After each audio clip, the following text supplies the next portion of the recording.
pain management is an implication that you're not attempting to establish cause and resolve. And that dissociative component of it is why it's so healing. The acupuncture, the scraping, or the gua sha, they're all meant for you to downregulate. Identify what stress feels like for you. Oh, I'm stressed. Yeah, but what does that even mean? The way to save the oceans is to eat algae because it gives you all the protein you need and is a replacement and safer replacement than fish oil. What's going on, y'all? Welcome back to the Struggle to Strength podcast, your source for real life application on how to turn your struggles into strengths in all things mind, muscle, and money.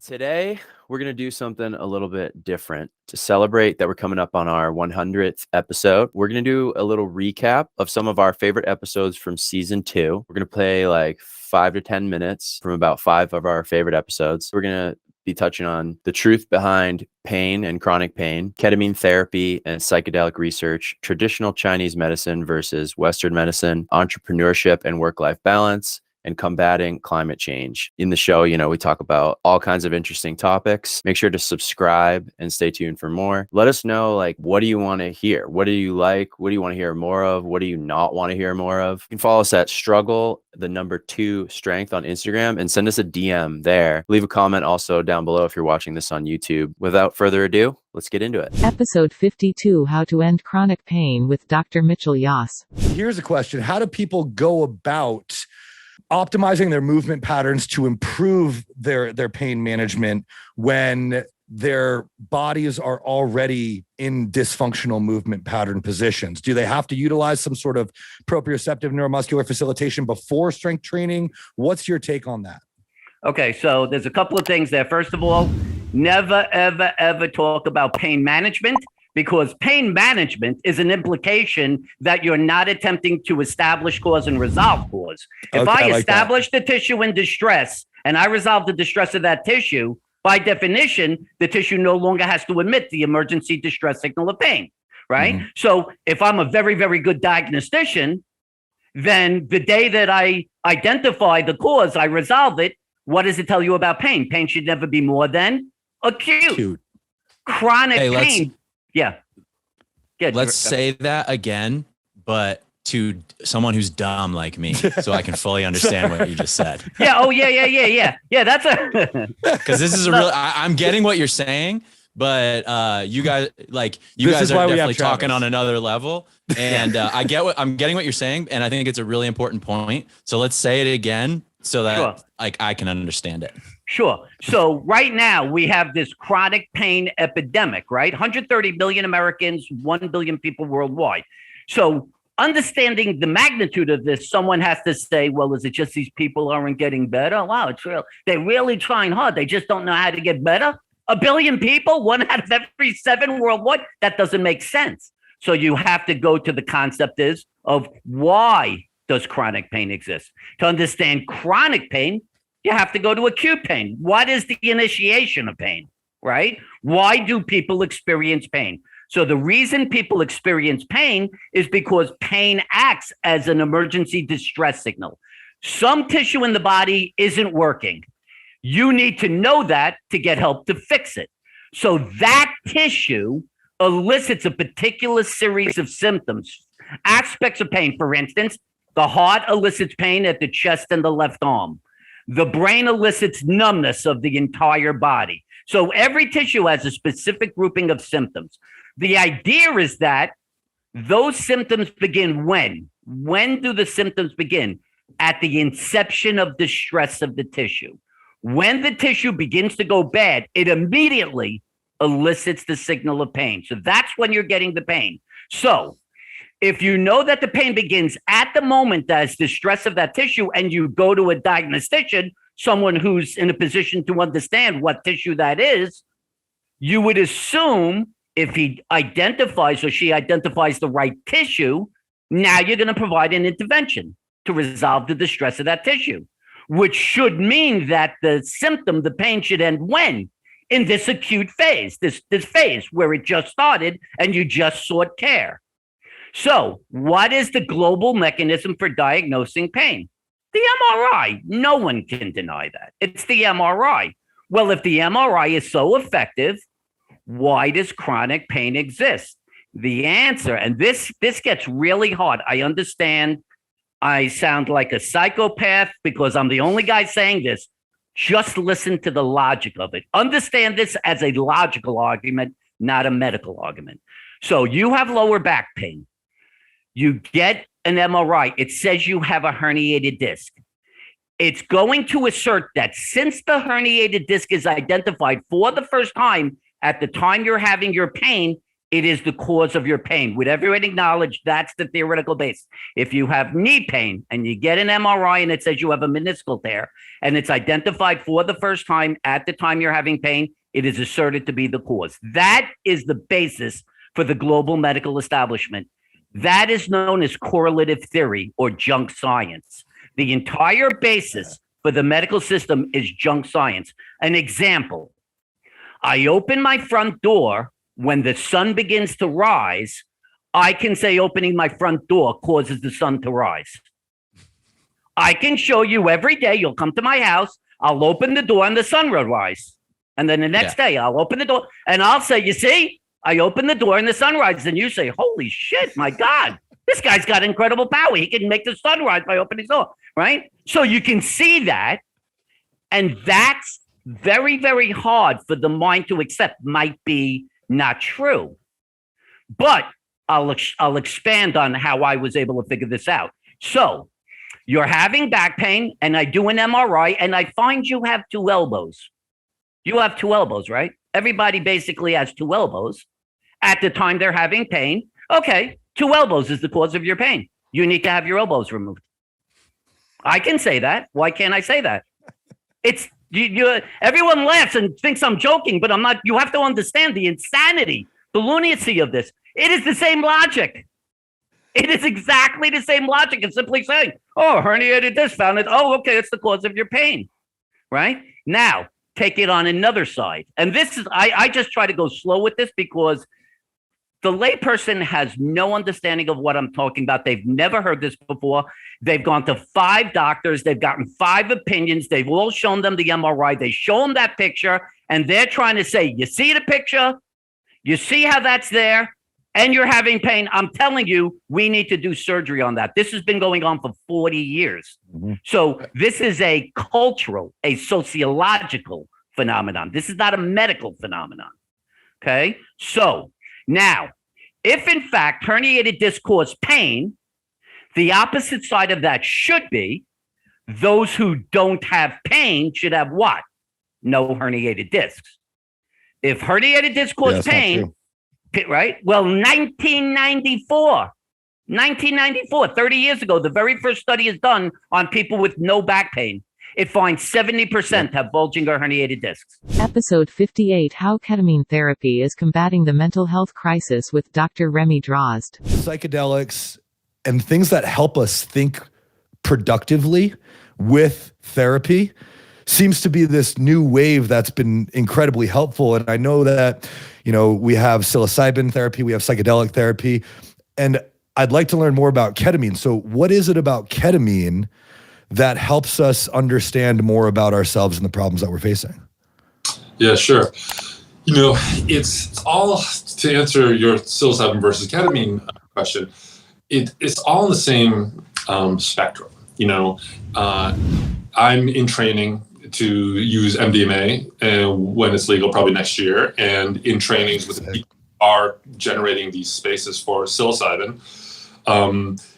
I look forward to soon offering all 3 and other modalities. This one is unique because it's short and it creates a lot of introspection. The other ones do as well, but if you really break down the nuances of what psilocybin does, it creates a lot of possibilities in your mind. MDMA is really a entheogen, it's a empathogen too. It makes you love and it disarms triggered responses. So effective at PTSD and veteran traumas. Ketamine, it can do all those things too. It has all those components, but what the beauty of it is as a therapeutic model is short acting. So in 40 minutes, you're in and out. So in a 2-hour session, you can create a lasting change. But what it does, is it evokes this huge disruption from your cortex, your brain, and your subconscious. Actually, before we go down the road, let me do a little bit of background. If you, the way that our mind has evolved from, amphibians to humans, I'll do in a quick 3 steps. First, we're these animals that just had a nervous system. We could breathe. We had a heartbeat. There's nothing we could do about it. Mammals became much more complex animals that could react to their environment. They felt the senses, and they had immediate reaction to things around them. But they didn't project, they didn't think about it. You could see in your National Geographic video, the gazelles running from the lion, and then they stop like a quarter mile away, and you're like, what are you doing, guys? Keep running. The guy's gonna come get you. And you're like, dude, this could happen in a second. They're not anxious. What the cortex, the human brain, is something that kept developing over that. And it's a linear progression. It's not like this grew here and this grew here. It's a part of the same animal. The human cortex allows us to project thoughts. It allows us to come up with a weekend, come up with this beautiful plan, and then get a phone call and have it all canceled, and then get depressed and anxious and disappointed. There was no weekend plans. That was never happening. That was a projection of your mind. You wanted something that didn't even exist.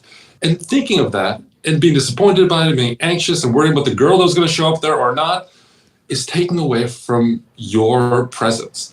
You can only be present. As a mammal, you're here right now. You can only be in one place at one time. And you can sense that. You can be with your offspring and your siblings and your community, that the gazelles are all serving each other. They all have a purpose. They're not worried. The human brain creates worry, anxiety. It creates beautiful things. You got this. You make a podcast and plan next week, and you can plan for a 4th of July party right now because we have the capacity. But it also creates anxiety, depression, and all the things that an overworking brain causes. So what ketamine does, and what it is an dissociative anesthetic. So I've used it hundreds, maybe 1,000 times in the past 10 years in the ER. And what I use it for is to dissociate the body from the mind, so I could use it as an anesthetic. I use it with kids all the time. It's so safe. I can give it an IM injection and sew up their face for 45 minutes. They don't even know I'm there. If a dog bit up more, put someone's shoulder back in, and really use it as an anesthetic. But at 1/4 of the doses I use in the hospital, it still dissociates your mind from your cortex, from your subconscious. So what it allows you to do is take that part of your brain that's trying to intellectualize the solution to everything offline, put you into your subconscious, and just see it for a minute, and just be like, oh my God, this is what life's like if I'm not worried about my weight. This is what life's like if I don't care what Joe thinks of my sweater. This is what life's like if I stop mourning the death of someone that's been a heavy jacket for a decade. And they break through, and it creates a reference point. It says, this is what happiness can be for you. And then slowly you come back online. And with appropriate therapy, coaching, integration, we say, did you see what happened there? How did that serve you? What did you see there? Can that be something you carry with you tomorrow, next month, for the week? And then let's do it again next week. And then we do this. I typically try to get people in for a 6-week commitment, therapy before, sometimes definitely after, every time before. And we just keep disrupting this model, evoking this huge crisis, evoking this disruption of your mind from your body. And we have that sometimes. If someone calls you and said your mom's in a car accident, she's in the hospital, you just drop everything and run and go there. You forget about everything. So we try to evoke this process and get someone to become really centered. I tell people during the sessions, go back in your heart, be with yourself. And then they can take a moment to, I guess, be in this ideal form. Most people find it calm and relaxed. And some people, it's troublesome. You don't always get the trip that you want. You get the trip that you need. Sometimes they're fighting it. They're just seeing it. But when they come out, after a few sessions, we understand it. And that dissociative component of it is why it's so healing. Episode 69, Traditional Chinese Medicine, TCM in Fitness with Andy SZZ Chu Chan. What are some like tips for breathing? Like how do you go about doing it? So like you said, definitely get away from like the busy area of your work, even if that's like going into the bathroom stall and sitting there for, a few minutes. How do you go about, breathing? Like what is deep breathing? I've heard different things, like you want to breathe from your gut, but like, how do you go about doing it? Yeah, I realized breathing is one of those that you could have like a 10-hour workshop on it and still have still be arguing about the best way to breathe. Very similar to kind of the way that flexibility goes, right? In the fitness industry, people argue about what's the best type of stretches and so on. So for me, I have a few principles, and that is, first, when to do breathing. So in between sessions, and I also like to do breathing before a meal, because I realize most of us, we usually just rush to our meals. So while we're waiting for a meal, we might just go on social media just to harmlessly browse, but then it triggers our sympathetic nervous system because, exactly. You see a post, you're stressed out. You have to respond to this fucker's on vacation and I'm working. yeah, exactly. Why am I working so hard? Yeah. And so definitely before meals and in between gaps of work, and even when I'm waiting for the elevator. So whenever I am just standing there, and if I have a chance to do nothing, I try to resist the temptation to do something. I think that's the most important part, because I think in modern society, we're taught that we have to be a go-getter, we have to be a dream chaser, which means we cannot waste time. And I think this great noble mindset ultimately causes us to upregulate so much. So first of all, we have to recognize that it is okay to embrace boredom. I think that's the first important point. Dude, that's a really important point. That's especially, like, not to interrupt, but especially, I don't know, in the States, dude, if you're waiting in line, everyone's on their phone. And if you're not, you feel kind of weird. What am I just sitting here like a psycho, not on my phone? I challenge you, like whoever, because it seems like you guys are all on this too. This is something that I do. Like anyone who's listening, I challenge you to, in those moments when you're in the bathroom is a big one. When you're waiting in line, don't go on your phone and just like see what happens. It's almost insane, because it's like, for me, I had like years of doing that. And this is something I've been doing recently, which is like, I don't go on my phone in the morning. I put it away, and it feels amazing. And it's like, at first you feel like overwhelmed by like the boredom almost, but then when you kind of get used to it, it's crazy, like the places that your brain will go and the things that you will like decide and solve and figure out and put like a nail in, just automatically, like subconsciously, when you're not pounding flashing lights and like stimulus into your mind from your phone. It's actually like, it's a really small thing, but it's like super powerful, I think.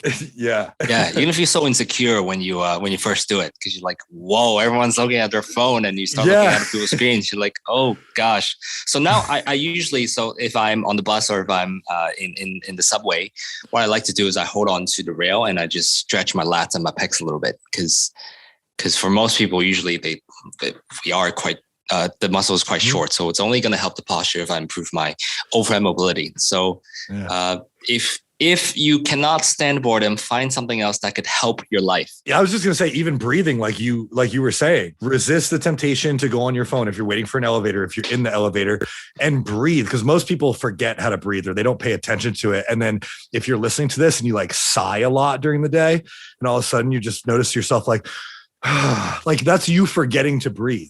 So that should be a note to you that like, hey, maybe I should be more intentional about my breathing. So when you do want to pull your phone out, you're standing in line, you're at the elevator, like Andy said, like breathe, just like focus on your breathing. So I think that's a great tip. Yeah. And actually for a while I had breathe as my iPhone wallpaper, just because I could remind myself. So when I pull it out, it just says breathe. Oh, okay. And the way I approach breathing is quite fundamental. So I don't really go into the different aspects of breathing. For me, it's just I do some deep breaths through my nose. I definitely feel like my gut or my diaphragm is expanding, and that's kind of it for me. Because I realize, I certainly haven't gone down that rabbit hole yet, because just from my schooling, I know that breathing could be a huge topic. But like anything else, I believe if we just stick to the fundamentals, okay, I'm just going to take deep breaths, maybe 4 seconds in and then 4 seconds out. Something arbitrary like that, as long as I'm taking a prolonged breath, for me, it just works. And I'm not going to worry about all the small, minor details. Yes, they might be great, but for me, I'm just trying to relax here. So I'm just going to take some deep breaths and go on with my day. Yeah, I think finding a breathing technique that works and feels right for you as an individual is what's going to help you just breathe with a little bit more intention. And, we started talking about emotions and we started talking about breathing, which I think is really interesting because people don't really connect the two very often. And if they do, it's really hard to identify it in yourself. I know when I'm stressed, I breathe very short and from my chest. And I'll tell you, like, my girlfriend and my mother will notice it before I do. And they'll be like, Josh, you need to breathe. And I'm like, oh shit, you're right. Like, I'm not breathing. You're right. I have to breathe. Dying. Yeah, I'm dying. Exactly. You're dying. Like, please breathe. So breathing is a great way to help manage your emotions in some capacity. And by that, we mean manage your response to stress, manage your sympathetic and parasympathetic states. Traditionally in Chinese medicine, are there other sort of practices that are common to help people manage their stress and emotions? Yep, for sure. I think for most of the modalities that you commonly see, so the cupping, the acupuncture, the scraping, or the gua sha, and different types of massage, they're all meant for you to downregulate. And in fact, I wrote Dynamic Balance with a Chinese medicine practitioner. She has a PhD in Chinese medicine.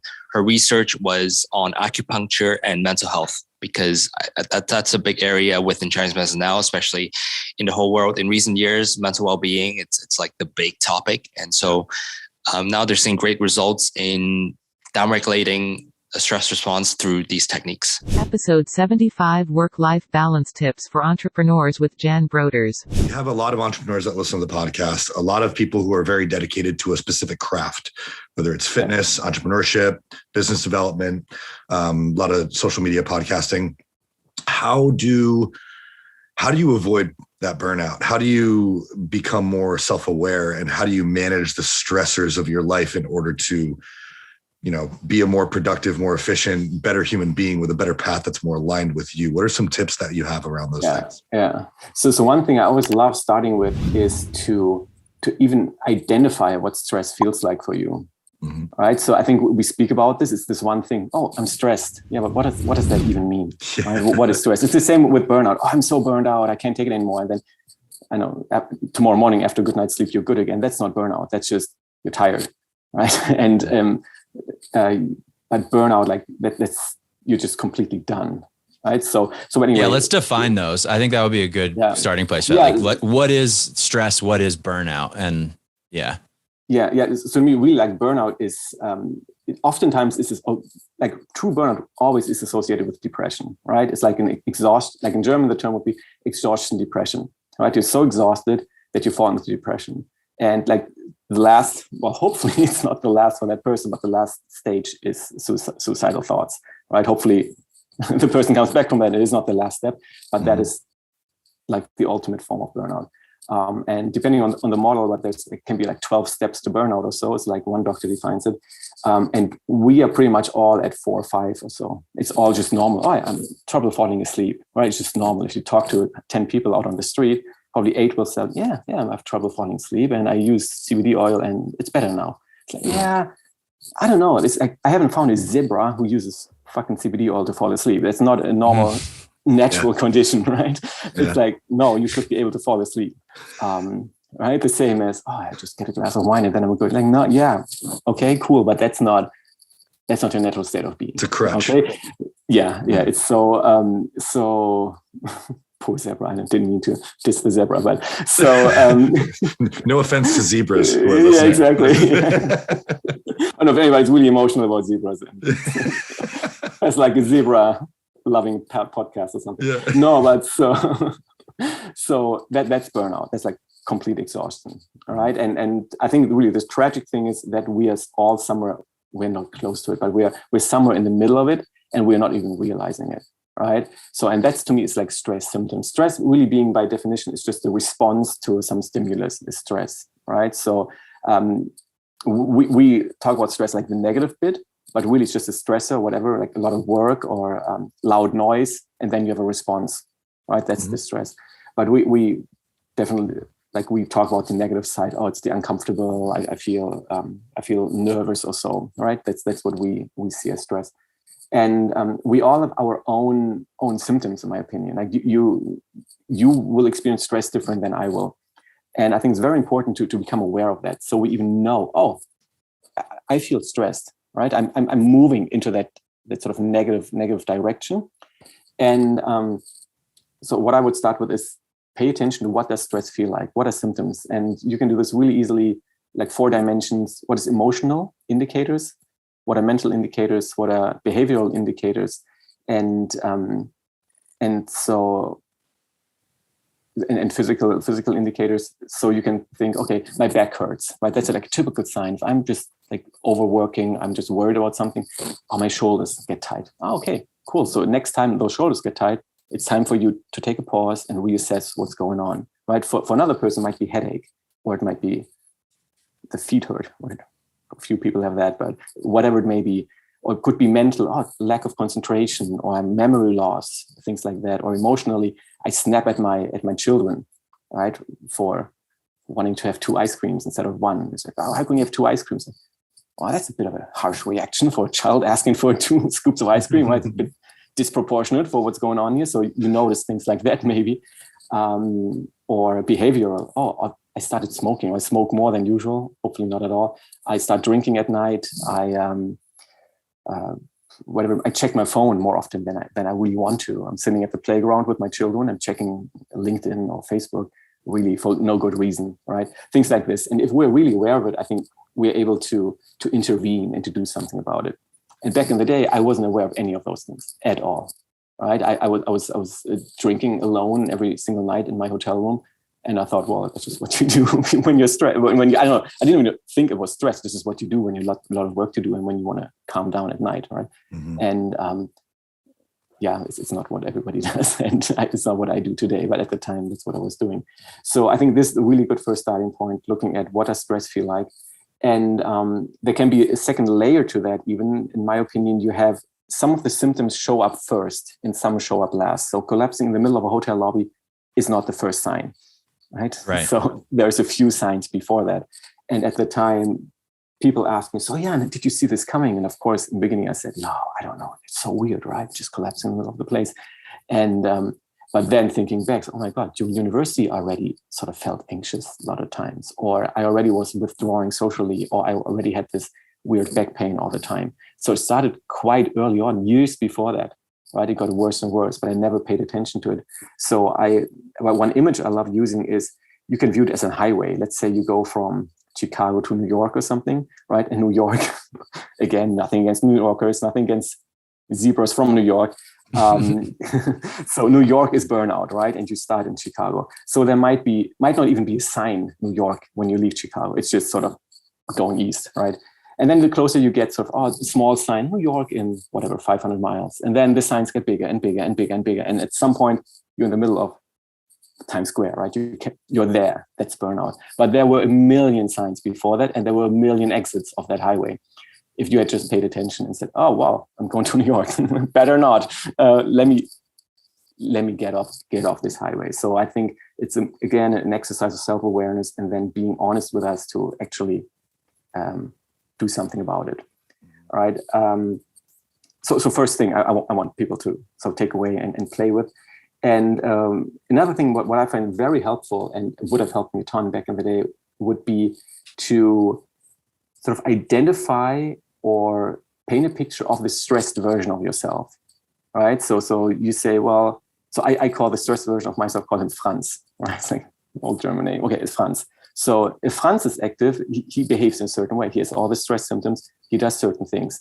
And but I can observe Franz, right? I say, maybe there's a deadline or so, or I want to go to bed, but Franz doesn't want to go to bed. Franz wants to work until 2 a.m. for sure, maybe 3 a.m. And Franz says, no big deal. Like you sleep the weekend. That's not big. You have like 2 coffees in the morning, you'll be good.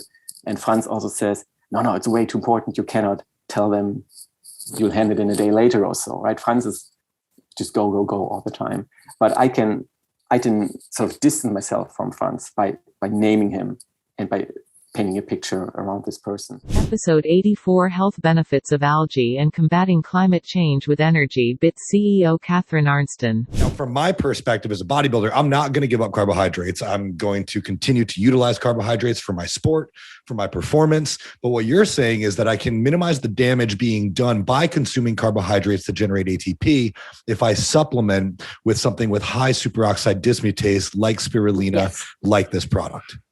Yes. That I like. Is it almost kind of how, like, you know, if you're like, this might be a stupid question, but no, there are no stupid questions. from my understanding, kind of the reason why fruit isn't necessarily as inflammatory or bad for you, quote unquote, bad for like the average person as like, you know, high processed sugar is because there's fiber in it. And there's something about the fiber and the sugar together that like make it less. Well, the fiber slows down the absorption of the sugar, so you have less insulin spikes. From a very layman term, it's kind of like that, right? Like if you are eating like carbohydrates, if you have this other, if you have this other thing, you're like you're saying, it's the fireman with the hose. It's reducing the amount of damage that's being caused by this thing. So it's probably really good for athletes, especially like in the bodybuilding community, who like are 800 using grams of carbs a day. And so that's why I'm giving people options. You can either reduce your carbs, or you can supplement it with something like spirulina and chlorella that have the antioxidant that can get into the inner membrane of the mitochondria. Because as an athlete, you know that you're building muscle. Well, your muscles are the third highest concentration of mitochondria. And so for the endurance part of your performance, you want as much energy as possible. And you'll get that if you preserve your mitochondria. And the way to preserve them is to stop the free radical damage. And you can do that with antioxidants, superoxide dismutase, melatonin, and chlorophyll. And so, the reason why I've learned so much about algae is because our stuff works so well. And I had to know why. I'm probably the only person that's gone, and I've got more stuff to tell you. Like I got the best part coming up in a minute. I had to know why. And now I know why, because the energy, like I said, I used to get heckled when I told people there was 1 calorie per tablet. And the true energy comes from ATP production. So if you know how to create more and better ATP production, you're going to have more energy because there's less waste. It's efficiency. Absolutely. And this is what we're all about. I mean, in my coaching business, we pay attention to much more than just caloric intake, macronutrients, and training. We know that all of these small physiological processes matter. And some people can't get results because they're not putting their health first. Their body's not in a position where it is able to utilize nutrients effectively. And a lot of what we're talking about today. So if you're telling me that I can keep doing what I'm doing and I can supplement with algae and other things that will help increase the efficiency of what I'm already doing without changing anything else, I'm on board. I like this. Yes. Well, and not to negate supplements, but what they find, especially with superoxide dismutase and melatonin, and again, I have research on this, is that they get degraded in the stomach, and so virtually none of it gets to the mitochondria. But spirulina does, and here's why: spirulina is a bacteria. It has no cellulose wall.